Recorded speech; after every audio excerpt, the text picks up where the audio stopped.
राधे कृष्णा दोस्तों, कैसे हैं आप सब? जवाब में राधे कृष्णा कमेंट में जरूर लिखें। एक बार फिर से स्वागत है आपका आपके अपने चैनल स्पिरिचुअल सोर्स में। आज हम बात करेंगे कन्या पूजन में कन्याओं को उपहार स्वरूप क्या भेंट करना चाहिए। दोस्तों, माता रानी की पूजा नवरात्रि में बहुत धूमधाम और श्रद्धा के साथ की जाती है। माता रानी की पूजा हो और उनका स्वरूप माने जाने वाली कन्याओं की पूजा न हो, माता रानी की पूजा अधूरी मानी जाती है। किसी भी नवरात्रि में माँ की पूजा करके कन्याओं की भी पूजा करके तभी व्रत और पूजा को सफल किया जा सकता है। कन्याओं को माँ दुर्गा का स्वरूप जानकर उनका पूजन किया जाता है और इससे माँ दुर्गा भक्तों पर अत्यंत प्रसन्न होती हैं, अपने भक्तों को आशीर्वाद प्रदान करती हैं। कन्या पूजन में 2 से 9 वर्ष की कन्याओं का पूजन किया जाता है, पर आप ध्यान दें, अगर 9 कन्याओं के साथ अगर आप बालक को भी एक अवश्य खिलाएं।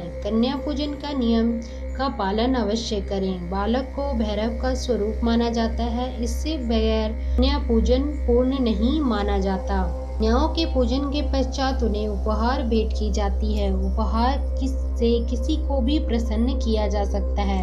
उपहार देते हैं ताकि वह हम पर प्रसन्न हो और इसके साथ ही माँ दुर्गा की असीम अनुकंपा भी हम पर मिले। उपहार देते समय हम कुछ बातों का ध्यान रखें तो हम अपनी मनोकामनाओं की पूर्ति भी आसानी से कर सकते हैं और माता रानी की कृपा भी प्राप्त कर सकते हैं। आप अपनी श्रद्धा और क्षमता के अनुसार ही उपहार दें। पर आज इस वीडियो में मैं जो आपको उपहार बता रही हूँ वो बहुत ही आसानी से उपलब्ध होने वाला उपहार है, बहुत ही कम खर्चीला है। इसलिए इन उपहारों को एक बार देकर देखें और फिर देखें कि आपके जीवन में किस प्रकार से कमाल होता है। रात्र के 9 दिनों में दैवीय शक्तियाँ साक्षात रूप में धरती पर विराजमान होती हैं। इन दिनों में की गई प्रार्थना, भजन, स्रोत, उपासना से माँ दुर्गा भक्तों पर बहुत जल्दी कृपा बरसाती हैं। धन और दौलत की कमी को दूर करके श्री और सौभाग्य प्रदान करती हैं। मार्कंडेय पुराण, देवी पुराण, देवी भागवत, मत्स्य पुराण आदि पुराणों में माँ भगवती दुर्गा जी के महत्व का वर्णन हमें प्राप्त होता है। आज कहते हैं कि नवरात्र के 9 दिनों में माँ को खुश करने के लिए जहाँ उनकी पूजा अर्चना आवश्यक है, वहीं धार्मिक कर्म कांड करते रहना चाहिए। रात्रि की सप्तमी, अष्टमी और नवमी के दिन माँ कुमारिका के रूप में पूजी जाती हैं। 2 से 9 साल तक की कन्याओं का पूजन करें और साथ में एक भैरव, एक बालक का भी पूजन अवश्य करें। अपनी मनचाही इच्छाओं को पूरा करने के लिए कन्याओं को दे ये विशेष उपहार, जिससे माता रानी की कृपा हमें सहज ही प्राप्त हो जाए।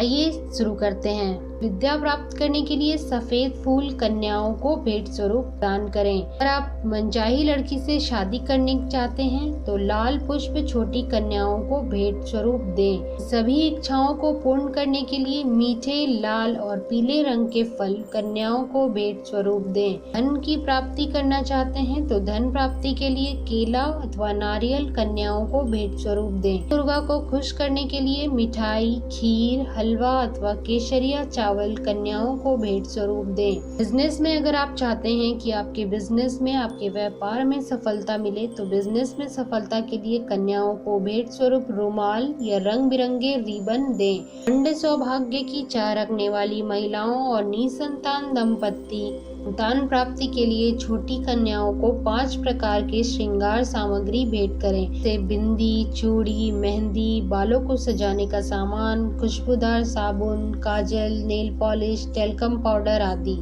इन सभी श्रृंगार सामग्रियों को चढ़ा भेंट करके सौभाग्य की प्राप्ति कर सकती हैं। माँ का आशीर्वाद प्राप्त करने के लिए कन्याओं को भेंट स्वरूप खिलौने दें। माँ सरस्वती की कृपा पाने के लिए कन्याओं को शिक्षण संबंधी वस्तुएं भेंट स्वरूप दें, जैसे pen, sketch pen, pencil, copy, drawing books, compass, water बोतल, कलर बॉक्स, लंच बॉक्स आदि। ऐसी चीजें कन्याओं को दे जो उन्हें उपयोगी हो, जो उनके लिए उपयोगी हो और उनका वो प्रतिदिन इस्तेमाल कर सकें। और अगर वो इन चीज़ों का इस्तेमाल अपने दैनिक जीवन में करती हैं तो फिर आपको भी उनकी दुआ लगेगी, उनका आशीर्वाद लगेगा। इसलिए उनको प्रसन्न करने के लिए उनकी पसंद की वस्तुओं को उन्हें भेंट स्वरूप दें। इन चीज़ों से माता रानी की कृपा अवश्य प्राप्त होती है, क्योंकि कन्याओं को माता का स्वरूप जानकर ही हम उनका पूजन करते हैं। कन्याओं को माता का स्वरूप जानकर कन्या पूजन करें, उनका स्वागत करें, पूजन करें और भेंट स्वरूप इन चीजों को अवश्य भेंट करें। अपनी श्रद्धा और सामर्थ्य के अनुसार ही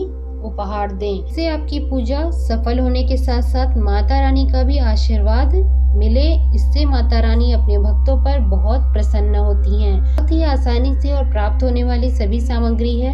हम आप अनुभव करेंगे कि आपके जीवन में कैसा कमाल होता है। तो उपहार को भेंट करने से किस मनोकामना की पूर्ति होगी, आज आपने इस वीडियो में जाना। वीडियो पसंद आई हो तो लाइक अवश्य कीजिए और अगर आप हमारे चैनल पर नए हैं तो सब्सक्राइब अवश्य करिए। आज के वीडियो में इतना ही। मिलते हैं अगले वीडियो में एक नई और रोचक जानकारी के साथ।